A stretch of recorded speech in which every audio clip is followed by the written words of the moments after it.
8 minutes past 3 p.m. right here on Nigeria Info 95.1. It's the first day in March 2023. So happy new month to you. We're in a new month right now. Of course, the final month in the first quarter of the year. It's interesting how this year is really moving on and running really fast. And a couple of days ago, March 25th, we had the presidential and National Assembly elections right here in Abuja, in Nigeria rather, and it took a couple of days for the collation to be handled in Abuja. That's it, at the National Collation Center. And eventually, this morning at 4:11 a.m., we had the president-elect announced, and of course, that has been getting various reactions from stakeholders, party members, opposition, and the international community. And today we'll talk about that and also get to hear your thoughts. Welcome to Hard Facts today. I hope you had a good time listening to Family on the Morning Crossfire, as well as LL Fizi on what's happening in Abuja, and the sunny side with SWAT. My name is Itodo, and we're getting to the Roundtable right now. I've got Majeed Dahiru right here, a researcher and columnist, and he's going to give more than his 2 cents. Happy new month to you, Majeed. Happy new month. How's it feeling for you right now? Well, I don't know. Should I say cautious optimism? Okay. Maybe suppressed excitement about what next for our country, for the incoming government. You know, is a mixed feeling. Okay. And a bit of sober reflection too on what has transpired during the electioneering season. All right. You can join the conversation today. You can watch live on Facebook and YouTube right now at Nigeria Info Abuja. Ensure that you follow. I'd also be going through the platforms to get your thoughts and your opinions. So ensure that you engage. Don't forget to subscribe to our YouTube platform by also clicking on the bell there so you get notified whenever it is that we are online.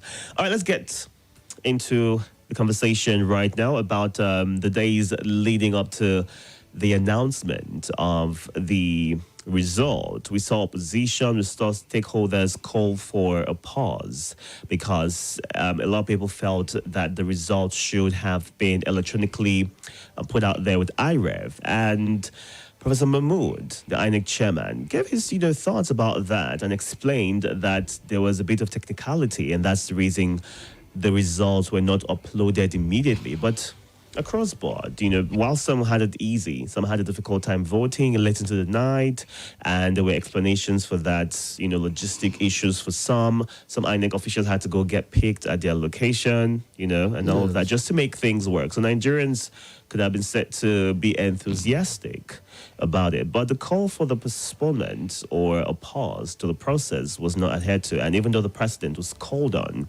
to look into or wade into the matter, he has released a statement while congratulating the president-elect, that is Bola Tinubu. He's also stated anybody who's seeking redress or who wants looked into should go to the court, use the right channels and not protest. Let's get your immediate thoughts on those. Okay, thank you very much. Elections have come and they've gone, and we have subsequent elections in about, I think, a fortnight. So it's good to, pick up a lesson or two from what has transpired in the last election. First and foremost, INEC didn't quite live up to expectations of Nigerians. I mean, Nigerians expected a far better performance than INEC actually put up, particularly as it concerns electronic transmission of results. If there was one thing that actually emboldened Nigerians to enthusiastically participate in the 2023 election, it was actually because of the guarantees they got from both INEC and, in fact, the president himself about the willingness and readiness of the government to ensure a credible, free and fair election that would enable Nigerians to freely choose their own political leadership, even at the highest level. And with the signing into law of the Reformed Electoral Act, which allowed INEC to be able to transmit results electronically in order to avert some of the conundrums we see at the collation centers, where the real rigging usually takes place, was one that actually encouraged a lot of people to come out and participate in the exercise. So when that didn't quite happen, it left a lot of people disappointed, and that's why you see protests and complaints about the outcome of the elections. So INEC should not have let the Nigerian people down by not doing that basic responsibility of electronically transmitting the results in real time. So it's something that should have been avoided. Otherwise, we may not have been having this conversation today. I mean, most people would have been quite convinced about the credibility of the outcome, but because of that, flaw and some other challenges, logistical challenges, noticeable bad behavior on the part of INEC officials and security agencies in some instances, also, left a lot of people disappointed, really, because after all the preparations, all the, security arrangements, we still saw a couple of, improper, things happen during the election. So definitely you would expect people to actually raise eyebrows. But whether this is enough to call for the cancellation of the results or to put a stop to the collation of the results is something that is debatable. First and foremost, it is within the rights of political parties to call for cancellation and putting a stop to the collation of results. But I think you cannot actually stop the collation of a result that has been duly declared by INEC officials at various levels. At the state levels and the wards as well. The national election of INEC cannot stop the collation of such results, really. And talking about cancelling the election too is also far-fetched. I think only a court of competent jurisdiction really can cancel the entire election if there are proven cases of electoral malpractices that are substantially in violation of the Electoral Act and the 1999 Constitution. So that's not a decision for INEC to take. But in isolated cases, the Electoral Act permits INEC to take some discretionary actions where they need to quickly address some issues, unlike before when everything must go through the court process. So one would have expected that political parties that are actually protesting the outcomes of this election should have the duplicate copies of the election results from all the polling units where they have agents at least, or at least most of them. Now, with that duplicate copy, what you needed to have done was you go to the collation center, even at the local government level.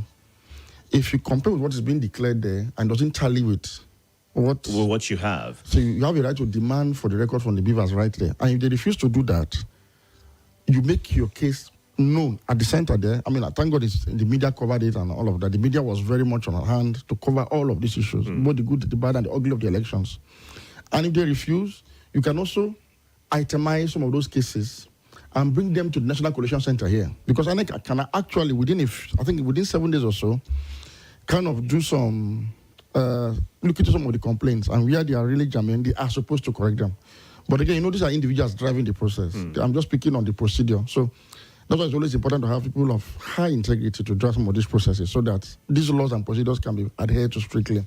But this is the pathway for anybody who is actually protesting the outcome to follow. And if INEC fails to redress those issues, I'm confident that if there are, clear evidences of some of these issues that may have substantially impacted negatively on the elections, I'm sure if you go to court, really, I am sure any of these parties can get redress. Even though people don't have confidence in the court system anymore. But again, we have no other option than to follow the due process of the law, which is if you complain to INEC and they don't listen, you have to go to court. It is sad that somehow the judiciary has not also lived up to expectation of Nigerians. It is so sad. And this has left Nigerians with, the thoughts of alternative options of seeking redress, which ordinarily shouldn't have arisen, if not for the fact that institutions of state are failing the people. But whatever it is, we will still advocate for a peaceful resolution of any complaints or grievances against the outcomes of the election. So I would advise the courts to still approach the courts, but maybe in this instance, you can make some of your findings public, publicize it very widely so that even the public opinion can shape the decisions of the justices of the Supreme Court, because there's such a thing as popular justice. If people are aware really that these issues are germane and they have national security implications when Nigerians are not allowed to freely choose their leaders as expected, I am sure some level of redress might be. Do you feel like things could have been handled differently if INEC, upon noticing that IREV had a bit of technical issues, had openly mentioned that, as opposed to waiting for Nigerians and stakeholders to notice themselves? I think you actually, that's a very, very fundamental question. I think the communication from INEC was poor. In fact, a lot of things by INEC in this election simply fell below expectation. In fact, to me, INEC almost bungled this election, but for the resilience of the Nigerian people themselves, who stood under sun and rain, because it rained that day, at least in Abuja here, to make sure that they actually cast their vote. Some did that as late as, almost 2 a.m. in the morning. That shows you the resilience. And Nigerians also resisted the use of state power, defied money bags. Nigerians actually proved the point in this election, despite the imperfections, despite the difficulties witnessed. So it tells you that the Nigerian people actually are the biggest winners in this election, while INEC actually did not live up to expectations. But while we point out the negatives, let's also look at some things that they did right. What are some things that stood out for you and you feel like they were able to handle in the best way possible? Honestly, definitely you wouldn't have had cases of inappropriate conduct by some INEC officials or security compromise or late arrival of materials in the whole of the country. No, I mean, there are places where elections took place in good time. In good time, it was. I mean, I was here to monitor some of the reports. Yes. So INEC didn't totally fail. I mean, if that was the case, I'm sure we wouldn't have results today. But I think what stood out for me in the election was the Nigerian people themselves. Because the election is about the people, really. And less about even the institutions conducting the election. The people of Nigeria stood out for me in this election. This election has redefined the politics of Nigeria. And if it is managed well, it will go a long way to organically correct the defects in our constitutional democracy. The Nigerian people have proved beyond reasonable doubt that our democracy is 24 years old. If you look at the pattern of voting, if you look at the results garnered by the various candidates, it is a reflection of certain dynamics on ground that was predicted a long time ago. It was predicted. For the elections were sort of predictable to some extent. And the Nigerian people drove the process. You could see the enthusiasm, you could see the large turnout, you could see the determination to vote and make sure that those votes count. So I think the Nigerian people made the difference in this election. The Nigerian people sort of, through their resilience, annulled the effects or some of the defects in the election. So the Nigerian people came out as the best news from this election. All right, you can join the conversation right now via the live platforms. You can watch live on YouTube and Facebook at Nigeria Info Abuja. I see a lot of you on the YouTube platform right now. Abe Denen says, good afternoon to you, as well as to Mr. Majeed. Mahmoud Mohammed says, may we not labor in vain. Dr. Majeed, welcome. And Ibrahim Adara, hello to you. It's always good to see your emojis when you join the conversation. Of course, Mahmoud says, the Electoral Act did not mention transmission of results from Beaver to IREF. INEC did not say they would transmit results. I would have Dr. Majeed share his thoughts on that shortly. Akinwande Adebayo says we must move on. One Nigeria. And, okay, Humphrey Chinwelba, thank you for your thoughts. You can also send your opinions to the WhatsApp platform at 080-9993-0137. This is a roundtable on hard facts, and today we are focusing on the outcome of the February 25th general elections. A couple of hours ago, we got the final result, which saw President-elect being Bola Tinubu, and that's the focus of the conversation mostly today. Everyone has different views and different thoughts as to how things could have played out, but one Nigeria, and everybody just needs to move on, find a way to work together, just like the President-elect has come out to state that he's going to be fair to all Nigerians and ensure that we all work together. He's also extending a hand of friendship to other contestants as well, stating that they should come together and move the country forward, which you would say is commendable coming from him. No, very commendable. But before I comment on that, somebody talked about INEC and electronic transmission of results. The beavers, yes. But we need to go on a break right now, so we'll just pause on that and have you comment when we come back. Ephraim Offor on Facebook, we see you. Thank you for your thoughts. Listening keenly, Simon, right there on the Facebook platform. Okay. Ikechuku Umba, thank you for sharing your thoughts as well. All right, we'll go on a quick break right now. Stay tuned. We'll be right back to answer your questions and continue with this conversation.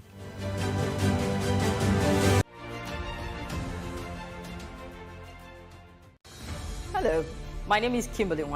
I'm the host of Hard Facts, and I bring you the biggest stories driving conversation every weekday here on 95.1 Nigeria Info Hard Fact Show. I love to get your opinion and conjectures, but the facts you cannot dispute here on Hard Facts. Join me and let's talk. This is Nigeria Info. This is Nigeria Info. Nigeria Info.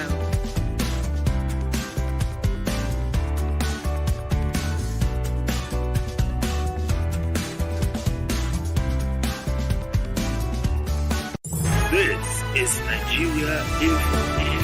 Nigeria Info.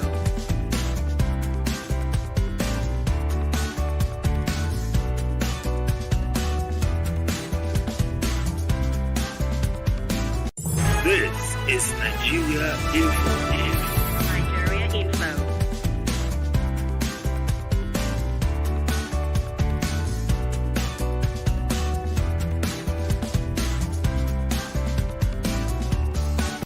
This is Nigeria Info. Nigeria Info.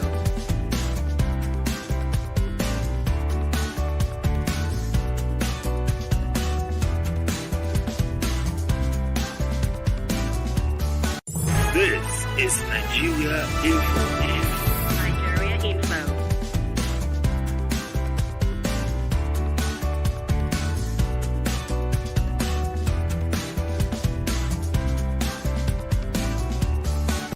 This is Nigeria Info. Nigeria Info.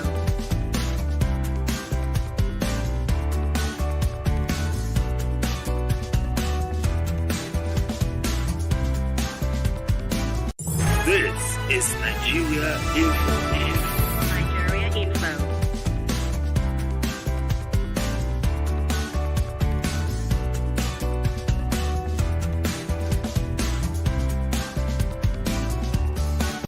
This is Nigeria Info.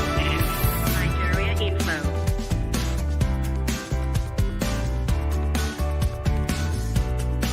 This is Nigeria Info.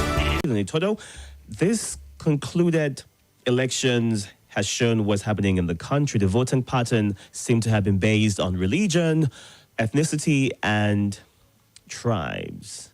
The president-elect has to do a lot of uniting in the country. Johanna from Gariki.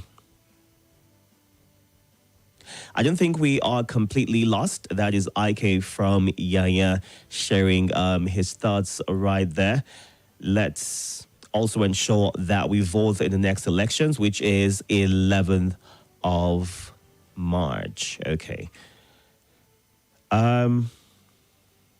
Okay, so you're asking about the 25% FCT constitutional requirement. Okay, Dr. Majeed will talk on that as well.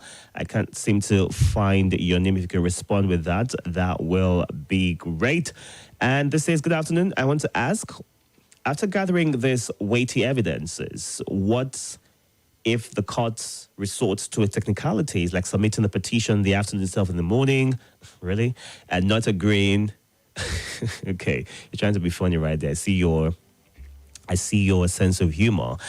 Okay, confidence on the judiciary right now is at its lowest. Chidi Godswill in Buhari, and Edwin in Day says it's on.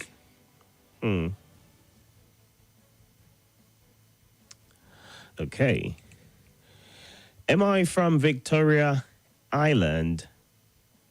Says we need to run a system of government where you earn your franchise, and for one to be able to elect a good leader, he must first know what it takes to be a good leader. Okay. All right. Thank you, MI, for your thoughts right there. And this says, good afternoon. If I may ask, what does it mean for elections to be free, fair, transparent, and credible? Seeing all that has happened and didn't happen during the just concluded presidential election, in all honesty, is it fair the way things played out? Okay. Virtue from Soul Drive Rider. So let's get to your initial thoughts so that we don't miss out, on too many questions coming through. So first of all, beavers. Yes. And the electronic transmission. Of results. The Senate President, Ahmed Lawan, also shared his thoughts on that. Yes. He mentioned that the Electoral Act, which he has gone through a handful of times, did not specifically state that the result had to be electronically transmitted. Actually, he's right in a way. It depends on the context you are looking at it from. You see, if you remember the battle for electronic transmission of results at the National Assembly, the Senate actually rejected it. But the House of Representatives actually made a provision that gave INEC the discretion to now use electronic transmission of results method where it can. So, but it didn't mandate it. It's not a mandatory requirement of law. And really, you couldn't have mandated use of technology because of the non-perfect nature of technology for a problem like for an answer like an election. So it left it optional for INEC to use its discretion, in this matter. But what happened was, before now, the Electoral Act does not at all permit any form of electronic the use of any electronic device in an election. So that was the major achievement by those who pushed for electronic transmission of results. So they didn't make it mandatory, the law, but it now allows INEC to use it. So INEC now demanded for all of the monies to get beavers in order to be able to transmit results electronically, which would have simply given people the option of having both the virtual and the physical results. And be able to compare as well. Whenever there are disputes such as this. Yeah. So people have expected that since the law allows you to, and you've procured beavers, you've gotten all the monies you required for this, common sense now simply dictates that should have also come into place because of the problems we usually face at the collation centers, where figures are added or removed, allegedly by disputing parties. So INEC should have simply used that advantage, availed it in the Electoral Act, which permits it, but not mandates, which must be underscored, to use electronic transmission of results. And since it has gotten monies for it, it should have just done that. There was no reason for not doing that, really, except they blamed it on technical hitches. But then, there should have been adequate preparations to prevent that, because some of the problems you're facing today may not have been here if not for the fact that people are questioning INEC for not using electronic transmission of result method in the elections. Now, on the issue of 25% at FCT, yes, what that law envisages is that for the purposes of national elections, the FCT can be a state. University is not actually a state, but it can be, meaning that, for example, if you go into an election and you have 25% in 23 states, because 24 is like the two-thirds of the state. If you have 23 states and you're able to get in FCT, which is not a regular state, it suffices. But if you have 24 in other states and you don't have an FCT, it doesn't stop anything from happening. FCT is not a special status region in Nigeria. You must have 25%. No, it's not. But the law simply makes it that if you have enough FCT, it suffices. It complements for a state in case you do not meet up your requirement in the regular state. That is what that section is. So it makes up for it's a shortfall in case. For this purpose, can be a state. That is what that section of the Constitution actually envisaged. So I think there's no fools about that. The person that will be declared winner actually made 25% in about I think 29 states or so. So he has crossed the threshold by the results declared. But the most important question now we must deal with is his acceptance speech. Yes. And the consolation. Now, if there's one thing he must move fast to do right now, is not to wait for others to call him. He should be the one making the call. In 2015, President Goodluck Jonathan put across a call to his rival, then General Muhammadu Buhari, to congratulate him and concede defeat. But this time around, it should be Asiwaju Calling the other Yes. You know why? Why? Simple. If you look at the results as declared, whereas Asiwaju won the presidency of Nigeria, his party, the APC, lost Nigeria. It's very clear. And that's why I still feel that despite the imperfections noticed in the elections, despite the flaws, despite the problems INEC actually created and was unable to manage, the election results still reflect certain realities on ground. When you say the party lost, I need to take it back a bit. Of What course, exactly the party lost. do you... This is the first time in the history of the Fourth Republic that a winning candidate didn't secure a majority of the total vote cast. He's the first to get 8 million in That is the 8 elections. million Yeah. false So the lowest short. votes. It falls far short of the total vote cast in this election. If you combine the votes of the PDP candidate, former Vice President Atiku Abubakar, and the LP candidate, Mr. Peter Obi, and of course Kwankwaso of the NNPP, Yes. if you combine their votes far, far, far outnumbers by a very wide margin the winning vote of the president-elect, which means that he won less vote among the vote cast. He has a minority vote in the total vote cast. So meaning he won because, of course, the requirement is simple majority and spread, which he has achieved. Yes. But he didn't get the majority of the total vote cast for the first time since 1999, meaning majority of Nigerians voted against the APC as a party. The only problem was that they had 3 choices to pick from, and so they splintered their votes along these 3 choices. But otherwise, the Nigerian people voted against the APC, against his party. It was a vote of no confidence on APC for his 8 years performance or the performance in power. It's clear. And this has also reflected in the states. As well, John Bola Tinubu, the winning candidate, won in 12 states only. He lost 25 states, including the FCT. Because the PDP candidate got 12 states. 24 states plus the FCT. So meaning that's 25 states. Sorry, 24 states plus the FCT. Yes. So meaning he lost more states than he won, overwhelmingly. In fact, from the calculation, you could actually say he won just a third of the number of states in Nigeria. And this is also reflected in the numbers are getting in the National Assembly. It might not be possible for the APC as a ruling party to have an overwhelming majority, if at all it has a majority in the parliament. But let's dwell on the collaboration right now. You mentioned that he needs to call on That's other why giving this background, that is, you have a mandate that needs to be reinforced. Now, these other candidates have not accepted the That's what I'm saying. result. He needs to make the call because these other candidates have certain grounds against the outcome. And what makes it very serious is that the opposition candidates have majority of the votes of Nigerians as we speak. And that is why you're not seeing jubilations much on the streets of Abuja, Lagos, Kaduna, Kano, and other places where the ruling party candidate lost. He lost Lagos, for example, his own home state. He didn't only lose Lagos, he lost his local government. Where he votes, he lost it. He lost his local government of residence. He lost some of the most important support base in Lagos to the opposition Labour candidate. Now, he also didn't do so well in some parts of the country. So you see, the victory of the APC candidate such that it had to be managed delicately by himself. So this was an election that he also have a choice. You see, in 2015, Nigerians practically coronated President Muhammadu Buhari. It was like a coronation.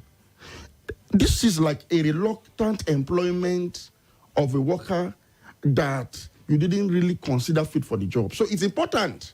He moves very, very, very fast by reaching out to his co-contestant quickly.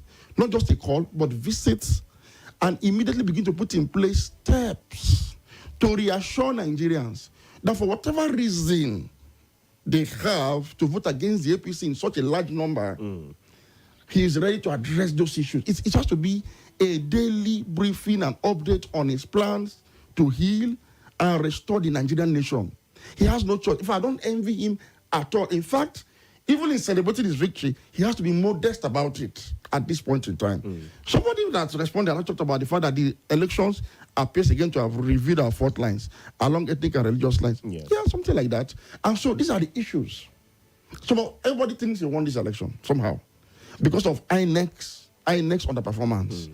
But yes, a winner has been declared by the constituted authority, which is the same INEC.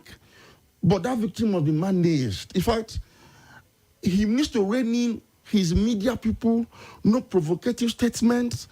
He's going to see a lot of maybe attacks, commentary that are so unpleasant or uncomplimentary from people that are grieved. It is not in their place to respond in like manner at all. Not Or give now. any light to it No, at no, all. not now. Because look at it. The party lost the country. This is the first time since 1999. Now, while he's open to collaborating with other candidates, let's talk about the aggrieved, the supporters of these candidates who did Yes. not win, who Yes. lost. I mean, they might want to take laws into their own hands and try to do the undoable, protest, try to call attention, and ask for and make different demands. What should the candidates do to ensure that they are not encouraging and also calling these supporters to order? The candidates by now, while they are seeking redress in court, like I said, we have no other method to seek redress than to go through the court process. As you know, as unpalatable as it sounds, that's the only way available to us. Legitimately, we cannot take the laws into our hands. Definitely not. Peaceful protest, yes, they're allowed. All forms of advocacy towards highlighting the injustice that have been done are allowed, but all must be done within the confines of the law and peacefully so too. So, for the candidates, the PDP candidate, for example, he's a former vice president, and he went to this year with a divided house. So I also do not exactly think he had expected to win, because the PDP base, particularly in the south and in the Middle Belt region, clearly stated the fact that we are not going to support him going to this election. They're going to support the Labour Party candidate. And the voting pattern reflected that much. And that's why you see the performance of the Labour Party candidate came so close to that of the PDP candidate, which is supposed to be the main opposition party.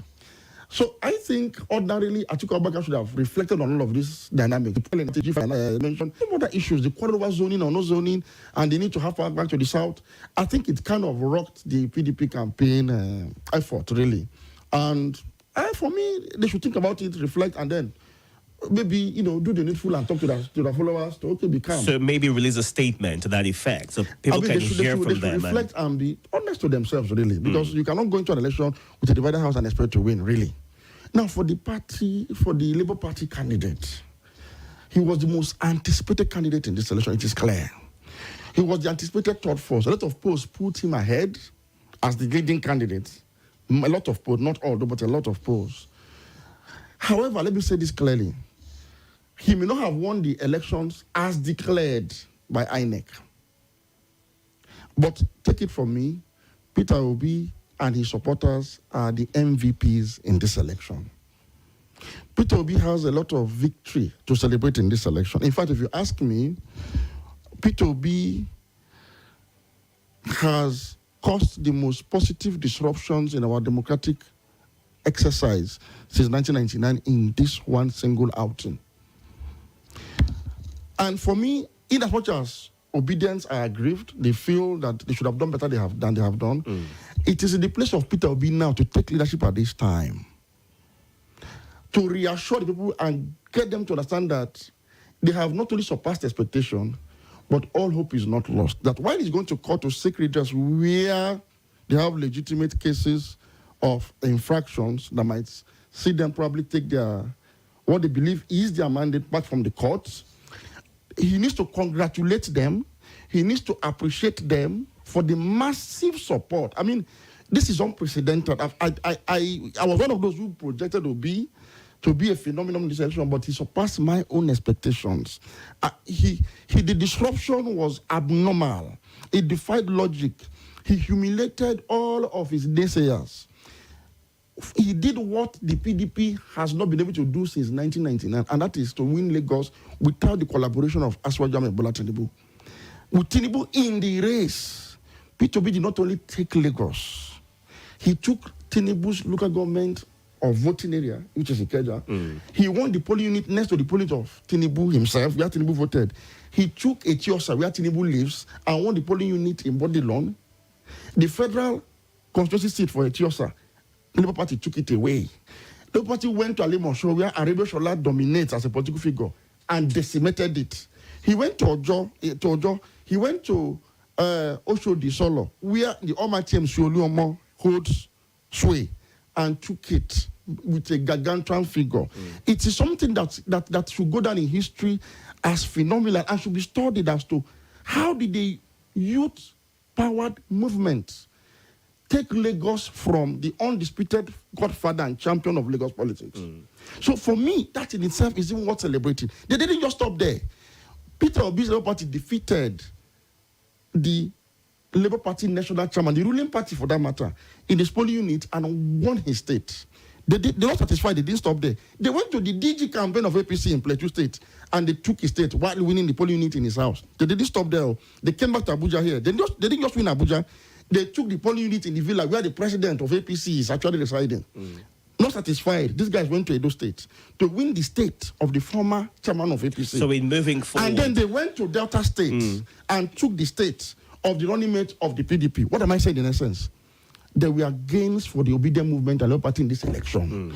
As unhappy as they may be, they need to consolidate on these gains and know that the journey to revamp, to rebuild Nigeria is not always a sprint. It could be a marathon. And go into the next election with the same momentum. By the time they're able to win a number of states, which they can win now, it will enable the Labour Party and the obedient movement to experiment the ideals of Mr. Peter Obi, which seems to have inspired this movement. The ideas of good governance that he espouses. By the time they're able to demonstrate through the National Assembly legislators, through their state government that they control, in the next couple of years, people will be attracted more organically to Labour Party brand to say, yes, this is indeed the change we voted for. So it is not over yet. Why they are going to court and laying their case legitimately before the authorities, let them go back to their base. I expect Mr. Peter Obi now to address his followers, reassure them, congratulate them, give them a hug, organize even the media to say, look, we may not have won the election, but we won the race, so to say. Okay. We are like the MVPs, we congratulate you. Let us go back and read. That's what we did. Why we are battling to retrieve what they may perceive as a stolen mandate. Let's get some thoughts right now via the phone lines. 0700 951 0000, 08095974869. Those are the numbers to calling right now. Ensure that you stick to the allotted time giving to you and no negatives, all right? Let's just get your thoughts, go straight to the point, and let's have a good conversation. Welcome to you. Welcome. Hello, good afternoon, Dr. Majeed. Good afternoon, sir. Good afternoon, Dr. Itodo. My name is Salasi. Welcome, Salasi. I want to appreciate Dr. Majeed for his wonderful analysis, most especially when his comment about Peter Obi and Asiwaju and Atiku. I want to say kudos to that. Me, as far as I'm concerned, I don't see the reason of taking all this into the judiciary because me as Salasi, I don't have interest on judiciary. Do you remember, Dr. Majeed, do you remember the report of Justice West that Lake Yaradua brought in about appointing INEC chairman? INEC chairman not supposed to be appointed by the president. He's supposed to be independent. Thank you. All right, Salasi, thank you. Welcome to you. Good afternoon. Welcome. Are you there? All right, you're willing to call back. We can't seem to hear you. Welcome to you. Hello? Yes. Good afternoon. Yes, good afternoon. Hello, good afternoon. We can hear you. Good afternoon. Can you speak up? Can you project so we can hear everything you're saying? Yes, my name is Kola. Welcome, Kola. Yes. My opinion about what the discussion on the radio right now is that I will sharply disagree with your guest in the studio. You know, I feel we should celebrate the victory of the process. You know, election has been won and lost. You know, the country has elected a leader. The system provides for multiple candidates in an election, and everybody pitched their tent.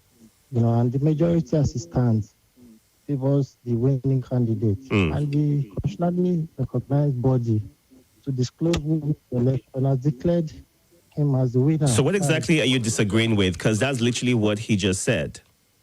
Yes, I'm disagreeing on the fact that the candidate of the APC should call the other parties. I think it should be the other way around. Yes, because their supporters are going on air. Their party vice presidential candidates are going on air. You know, springing inciting comments everywhere. I don't All right, think caller. it's healthy for the process. Okay, thank you very much for your thoughts. And now, what caller just mentioned right there, Dr. Majeed, is that those who lost, the candidates who lost, should be the ones making the call and not the other way around. These are unusual times. I'll give you the statistics. When you win such kind of elections, nobody has said Asiwaju didn't win. I didn't say so. I'm saying he won, as declared by INEC. But even the result that was declared showed clearly that he didn't lose with the kind of majority. You see, we don't want a legitimacy crisis for his government. I'm saying, if I were to be his advisor, I would be making the calls now. And he's also mentioned he's wanting to work with them. So as I'm well, saying, I want to wait for them to call me. I will reach out. Not because I feel I stole their mandate or because I feel I cheated my way to the victory. No. It's simply in line with conciliatory move towards healing the nation. I don't know why anybody should advocate against that. All right, let's get more thoughts right now. Welcome to you. Good afternoon, Mr. Itodo. Good afternoon. Mr. Thank you for your analysis. In fact, I decided not to listen to radio throughout today. What's your name? The usual. What's your name? Everyone else. My name is Prince Job. Welcome, Prince. Yeah, so I came on here. You have, with the words I've said, you have really, really encouraged me because I have never been this sad in my life. I was so down. Now, why was I? What's making me sad? When polling units that I participated, I saw this thing. Now, for the INEC server that they said they released, the question I want to even find out is this. In a particular area, there were 8 polling units. And when I checked the result of that polling unit, it's only one polling unit that was uploaded. Why is that so? I have this result. When last did you check? When last did you check? When did you check? When was the last time you checked? Because they were still being uploaded. Okay, let me even give you. Prince and Princess have about more than one. My question to you right now is, when did you check? Because the results were still being uploaded gradually. Today. Yes, go and check Prince and Princess Estate. All right. And see how many. It's only one polling unit that was uploaded. All right. There are more than one unit in Prince and Princess. All right. Thank you very much for your thoughts right there. Welcome to you. Hello, good afternoon. Good afternoon. Yeah, my name is Uche. Welcome, Uche. Yeah, let me follow the last caller. I voted in ED Praying Ground, Gwarimpa. Up to this very moment, our result has not been uploaded. If you want me to send it on your WhatsApp, I'll send it now. I screenshot it just this afternoon also, up to this very moment. All right. What we are saying is that most of us came out to vote, hoping that our vote will count. Now, Uche, the fact that your result has not been uploaded, like you mentioned, doesn't mean it wasn't collated. Do you understand? I don't know, but if not, I'm not sure. What they're giving us is not what we expected. All right, Uche, thank you for sharing that with us. So there's the concern that just because it hasn't been uploaded yet, it means it hasn't been collated. But I don't think so. Yeah. But again, all of these doubts would have been avoided if INEC had done what it was expected to do. Simultaneous upload and collation. In all of these issues wouldn't have come up. But then it is what it is. But be rest assured that the results at your polling units are not yet uploaded does not necessarily mean that it wasn't part of the collated results. All right, this says, let's see. Your name is not here, so do not tell your name so I can take your message. And good afternoon. A divided house does not go into a battle as one, because even in the process, there will be discrepancies and disagreements such that there won't be one victory. Albert Akbehe is sharing his thoughts right there. Dr. Majeed, I disagree in thoughts with your interpretation of Section 134 of the Constitution of the Federal Republic of Nigeria, 1999, as amended. The word "and" has been interpreted to mean plus, in addition to. So in addition to winning at least two-thirds majority of 36 states, 24, the candidate shall mandatory win 25% of the votes in Abuja. The law is clear and unambiguous, and hold. Let me finish with his thoughts. If the section says including Abuja, your position would have been okay. We wait for the court to interpret that section of our constitution. Jimmy from Abuja. No, it's not true. We don't need to spread this misinformation, not to create tension in the land. Abuja does not have a special status that people must win 55% in it. No, it simply includes Abuja for the purpose of election as a state that can suffice in case you are short of 24 states in the regular state. It's as simple as that. All right. Okay, lots of people quoting the Constitution right now. And Noho Eseogene saying Section 134 of the Constitution of the Federal Republic of Nigeria, a candidate, what's that message now? Okay, a candidate for an election to the office of the president shall be deemed to have been duly elected when... Okay, all right, so just pretty much what has already been mentioned. Edu, we see your thoughts right here. Good afternoon. I have a question for the parties. What happens if candidates decamp before 2027?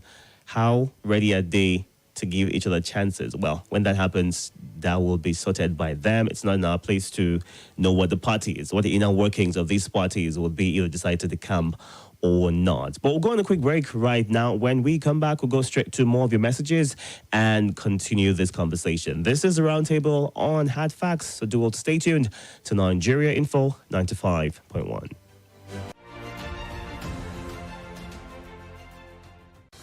Hello, my name is Kimberly. I'm the host of Hard Facts, and I bring you the biggest stories driving conversation every weekday here on 95.1 Nigeria Info Hard Fact Show. I love to get your opinion and conjectures, but the facts you cannot dispute here on Hard Facts.